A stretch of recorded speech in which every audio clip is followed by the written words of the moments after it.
pagi, Assalamualaikum warahmatullahi wabarakatuh. Salam sejahtera bagi kita semua. Shalom, Om Swastiastu, Namo Buddhaya, salam kebajikan. Perkenalkan, saya Yulia Permina. Saya salah satu dosen di Stikes Bethesda Yakum Yogyakarta, program studi sarjana keperawatan yang mengampu mata kuliah manajemen keperawatan. Video ini dibuat untuk memenuhi salah satu persyaratan verifikasi dosen tahun 2023, yaitu pernyataan diri dosen dalam unjuk kerja Tridharma Perguruan Tinggi, khususnya di aspek pengajaran. Saya akan memulai untuk menjelaskan deskripsi dan informasi umum dari mata kuliah manajemen keperawatan.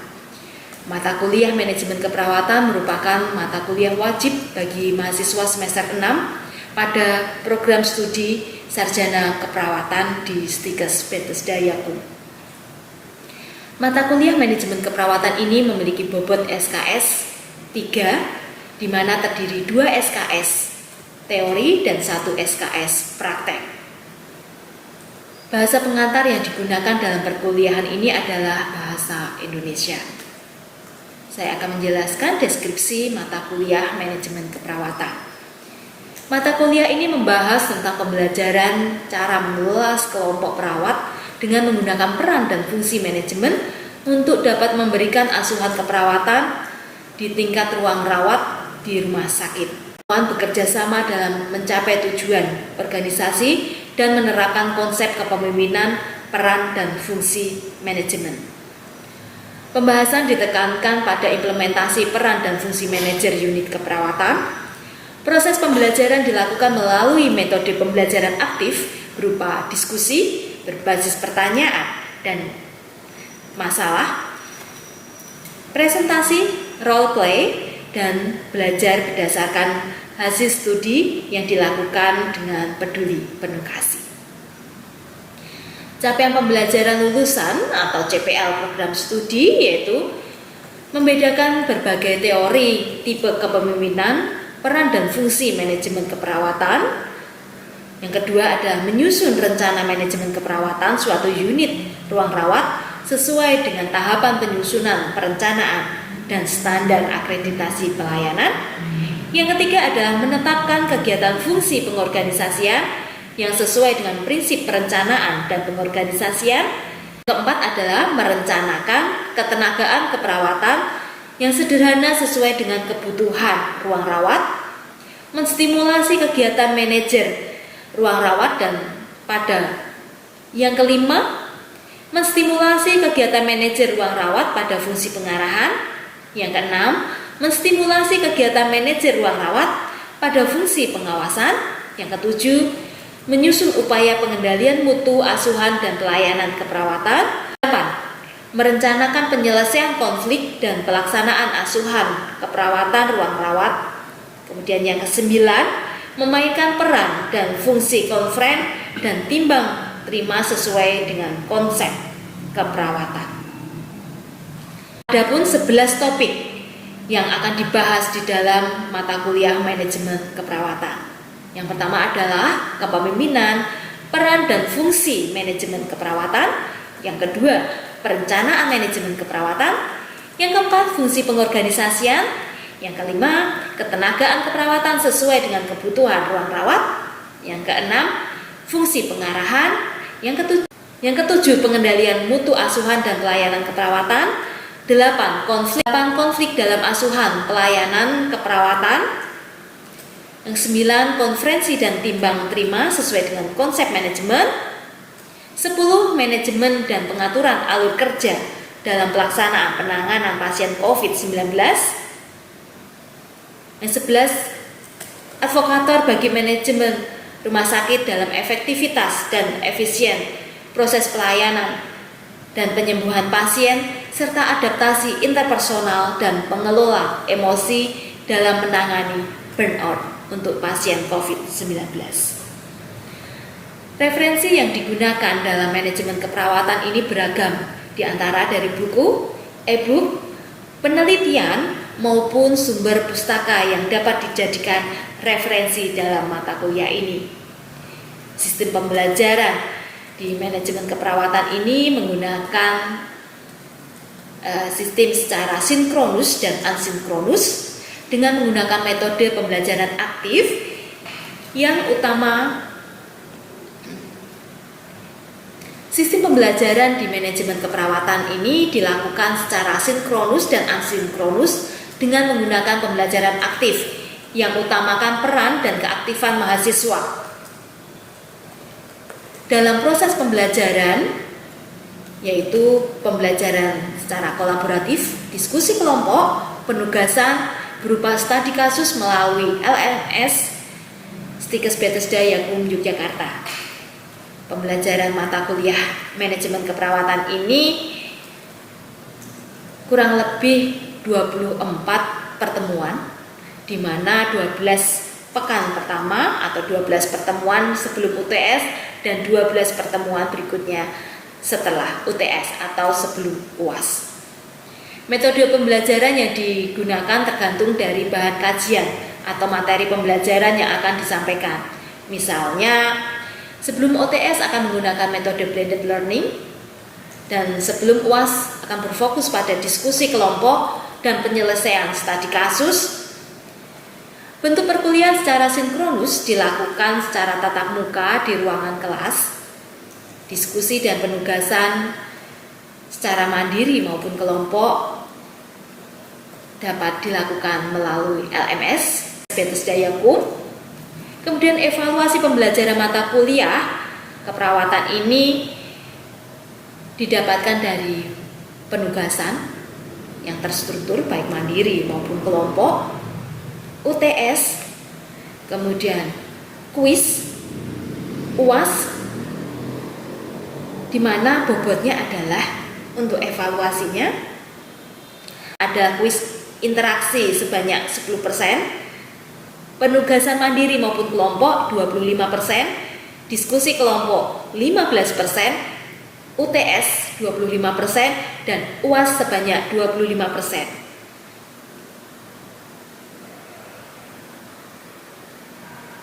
Berikut penjelasan terkait dengan proses pembelajaran perkuliahan manajemen keperawatan. Demikian informasi yang bisa sampaikan saya.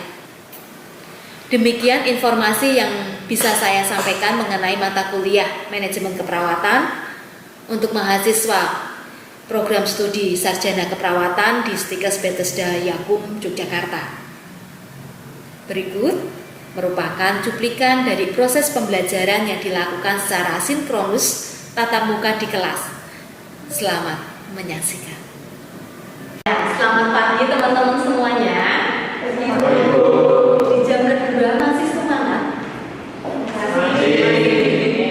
Sesuai dengan jadwal, di jam kedua ini teman-teman akan belajar manajemen keperawatan. Nah, di pertemuan yang kedua juga kita akan belajar terkait fungsi manajemen. Oke, fungsi manajemen. Apa yang ada di benak teman-teman terkait dengan fungsi manajemen? Fungsinya apa sih? Oke, ada yang mau menyampaikan? Boleh kan? Gak apa-apa, kita belajar. Pertama, keliru itu biasa. Nanti setelah mendapatkan materi, kita akan pastinya teman-teman juga akan lebih paham dan mengerti bagaimana fungsinya. Ada yang mau menyampaikan fungsi manajemen? Biasanya ada apa? 4 fungsi manajemen. Ada Mbak Tabita? Mungkin kalau fungsi manajemennya itu karena itu fungsi ya Bu, jadi ada perencanaan. Oke, perencanaan. Terima kasih Mbak Tabita. Oh, fungsi harus ada perencanaan. Ada yang mau nambahin? Organisir. Terima kasih Mas Febri. Organisir, mengorganisasikan. Ya, ada strukturnya gitu ya. Ada teman-teman yang aktif dalam kegiatan pasti ya tahulah bagaimana kerjanya nih, fungsinya ya. Mungkin bisa dikaitkan. Oke. Ya, oke. Baik, ya Bapak. Kita akan lanjutkan terlebih dahulu fungsi manajemen. Ya, terima kasih Mas Febri dan Mbak Tabita tadi sudah Oke, kalau fungsi manajemen berdasarkan George Terry ini ada 4: pengorganisasian,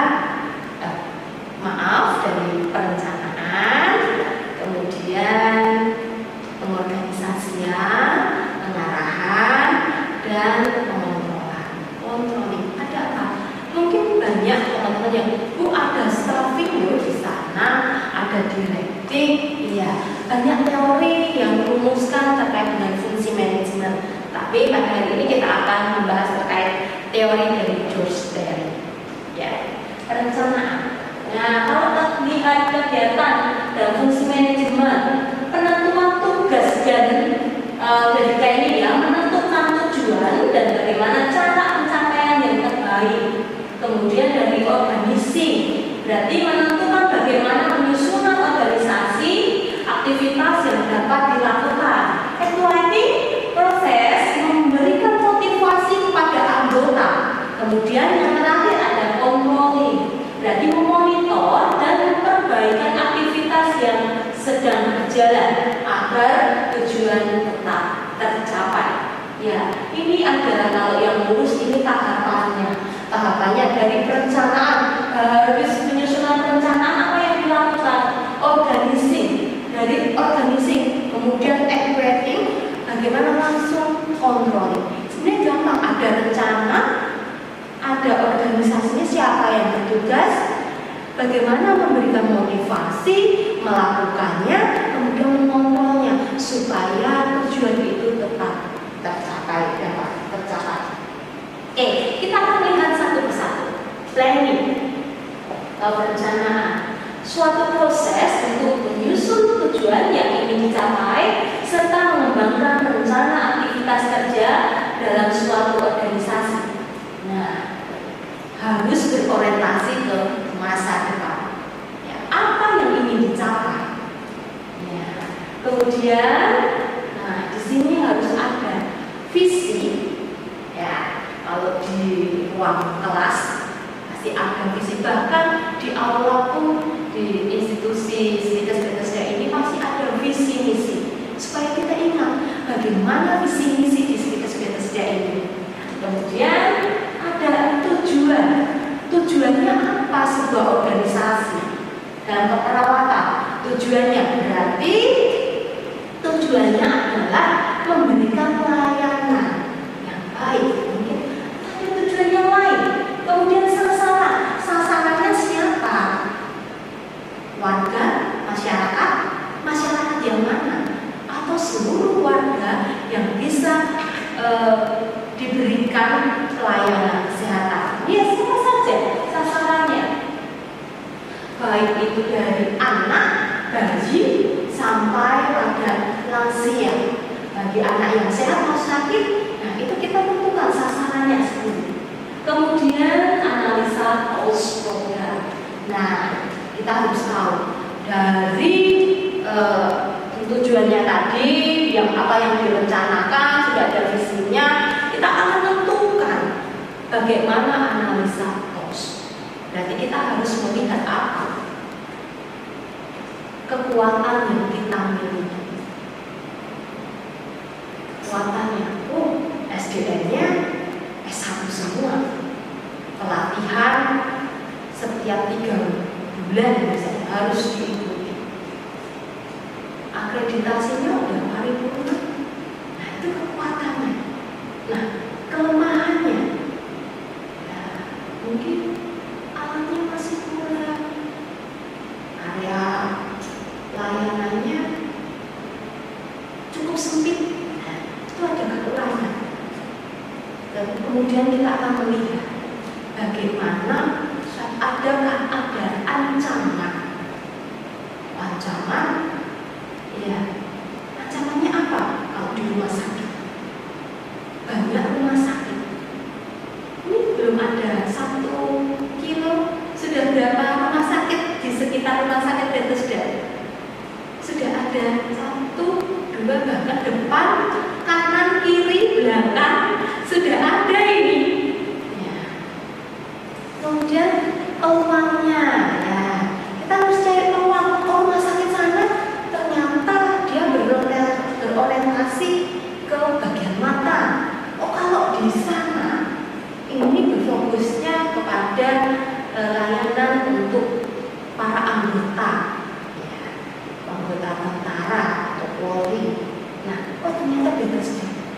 mungkin akan membuat sentral sebagai pasien stroke layanan. Nah itu kita harus tahu terlebih dahulu. Kalau kita nggak tahu bagaimana kita menyusun rencana, mau ngapain. Nah kalau sudah analisa tos tadi, baru kita akan menyusun sebuah OA. OA itu harus ditulis kegiatannya siapa, kapan dilakukan, tujuannya apa, siapa penanggung jawabnya, bagaimana cara melakukannya, kemudian evaluasi itu dibuat suatu OA. Nah pertemuan berikutnya kita akan belajar lebih detail bagaimana sih analisa TOS dan OA. Kemudian, nah kalau kita lihat di gambar, ya, puzzle ini belum nyampe ke sebuah tujuan, tetapi secara tim, secara bersama-sama. Ya, sebuah organisasi nggak mungkin bekerja sendiri, capek dan kapan mau berhasil. Ya, jadi harus bekerja sama. Itulah fungsi dari manajemen. Bagaimana kita mengajak tim kita untuk mencapai bersama-sama mencapai sebuah tujuan. Organisasian langkah dalam menetapkan dorongan dan mengatur berbagai kegiatan, menetapkan tugas pokok dan wewenang serta mendelegasikan wewenang dari pimpinan dalam mencapai tujuan. Ya, organisasi secara sederhana kita akan melihat sebuah struktur organisasi. Siapa yang menjadi kepala ruang? Kepala ruang nanti metodenya PPJA, ya berarti kepala ruang PPJA, ada perawat koordinator, kemudian ada perawat pelaksana. Kalau di rumah sakit ya direktur, wakil direktur, ada bidang keuangan, bidang kesekretariatan, kemudian baru bidang keperawatan. Nah ini juga harus tertulis dengan jelas apa sih tugas dan wewenangnya. Biasanya tertulis di dalam SK, surat keputusan. Nah, teman-teman kalau melakukan organisasi, pastinya atau dalam mengikuti sebuah acara, bisa sebagai ketua. Apa yang dilakukan Mas Adrian? Merencanakan, kemudian yang membagi tugas itu bendahara itu. Mas Adrian sebenarnya sudah tahu apa yang harus dilakukan. Sudah? Iya. Oke. Jadi Mas Adrian saat menjadi panitia merencanakan terlebih dahulu. Kemudian dari struktur tadi atau tim panitia sudah mengetahui job description-nya ya. Masing-masing tim harus tahu supaya apa? Jelas. Ini tuh sebenarnya siapa sih yang inventaris alat-alat di ruangan itu siapa? Kalau di kegiatan di kampus, kalau ini mau menjelang PKKMB, Mas Adrian tahu. Nah, acaranya ini apa saja? Berarti masukkan dalam siapa Mas? Si acara. Iya, si acara sudah tahu nih programnya. Gak mungkin dari si dong dimintain keterangan. Dan mana yang nggak tahu? Karena sudah ada sendiri-sendiri tugasnya. Adalah equating atau pengarahan. Nah, equating ini merupakan kegiatan untuk memantau dan menyesuaikan perencanaan, proses dan sumber yang efektif dan efisien dalam mencapai tujuan. Nah, equating ini kegiatannya pemberian motivasi, membina komunikasi, manajemen konflik, membina kerjasama, melakukan negosiasi, pengawasan, dan supervisi. Nah, pada equating ini motivasi, artinya kita akan memberikan motivasi kepada staf kita yang mungkin sedang ada berduka atau ada masalah yang lain yang membuat berkurang menurun kinerjanya. Kita bisa memberikan motivasi atau pada saat timbang terima kita bisa memberikan sesuatu yang motivasi, bisa boleh menggunakan yel-yel biar semangat, membuat yel-yel biar lebih semangat dalam melayani pasien. Boleh-boleh saja. Kemudian komunikasi yang baik dan yang efektif. Kalau kita lakukan ya komunikasi dalam keperawatan, kapan dilakukannya komunikasi itu? Ya saat melayani pasien. Diawali dari timbang terima, post conference, pre conference, kemudian ronde keperawatan. Nah ini juga harus dilakukan dengan baik. Ya. Mari kemudian untuk manajemen konflik. Ya, manajemen konflik banyak sekali terkait metode bagaimana penyelesaian konflik. Bisa negosiasi, bisa win-win solution. Nah ini bisa apa saja atau win-lose dalam penyelesaian konflik. Kemudian membina kerjasama kepala ruang dengan stafnya, kepala ruang dengan profesi yang lain, staf dengan profesi yang lain, kemudian ada divisi unit yang lain, kemudian dengan pasien, dengan institusi lain, bagaimana kita melakukan kerjasama, kemudian pengawasan atau supervisi, ya perlu nggak? Perlu pengawasan. Perlu. Kalau tidak diawasi, apakah teman-teman yakin bahwa staf kita itu sudah sesuai? Mungkin sudah, tetapi kita juga harus tahu apakah sesuai dengan SOP atau tidak. Contoh, Mbak Gracia ini sedang mau melakukan pemasangan infus. Sudah sesuai dengan SOP, alatnya yang disediakan steril dalam pemberian. Oh, nanti area yang akan ditusuk. Nah, kemudian bagaimana kerjanya? Disiplin atau tidak? Nah, ini juga. Oh, sering telat. Gitu. Oh, kenapa? Harusnya jam 7, datangnya jam 7.30. Dan ini harus kita lihat juga. Di sini gambarnya seakan-akan ini kalau digambar bahwa ada suatu konflik yang serius gitu ya. Jangan sampai ini dalam suatu ruangan itu ada suatu konflik yang serius yang tidak bisa teratasi. Harus bisa teratasi. Kemudian ya tekniknya apa saja, banyak sekali teknik dalam penyelesaian. Kemudian terkait dengan terakhir adalah pengontrolan atau pengendalian. Proses pengamatan yang terus-menerus terhadap rencana kerja yang telah disusun dan mengoreksi penyimpangan yang terjadi. Langkah yang dilakukan menetapkan standar dan metode pengukuran, kemudian mengukur prestasi kerja, menetapkan apakah prestasi kerja sesuai dengan standar, dan mengambil tindakan yang korektif. Nah, ini juga berdasarkan dengan mutu pelayanan. Akreditasi dalam sebuah institusi masuk ke dalam sini. Kemudian dalam menilai kinerja staf, harus kalau sebelum dinilai kita harus ada poinnya. Poinnya apa saja? Oh, pemberian penulisan dokumentasi selalu lengkap atau tidak?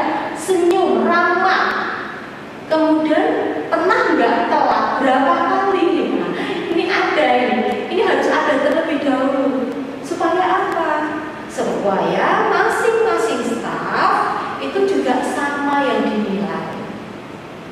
Nah, kemudian, penilaian prestasi kerja itu harus sama. Biasanya kalau di rumah sakit ada yang 1 bulan, 3 bulan atau 6 bulan, dan itu tergantung dari institusi, tidak ada patokan khusus.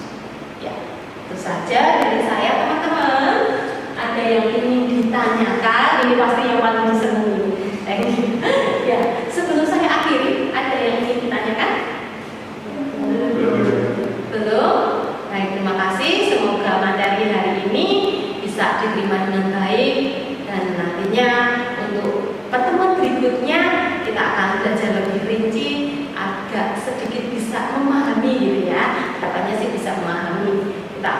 menyusun terlebih dahulu. Pertemuan berikutnya adalah planning dan penyusunan pembuatan visi misi, penyusunan POA. Ya, pastinya sebelum penyusunan POA ada analisa tos. Oke, baik, terima kasih teman-teman dan tetap semangat. Terima kasih Bu.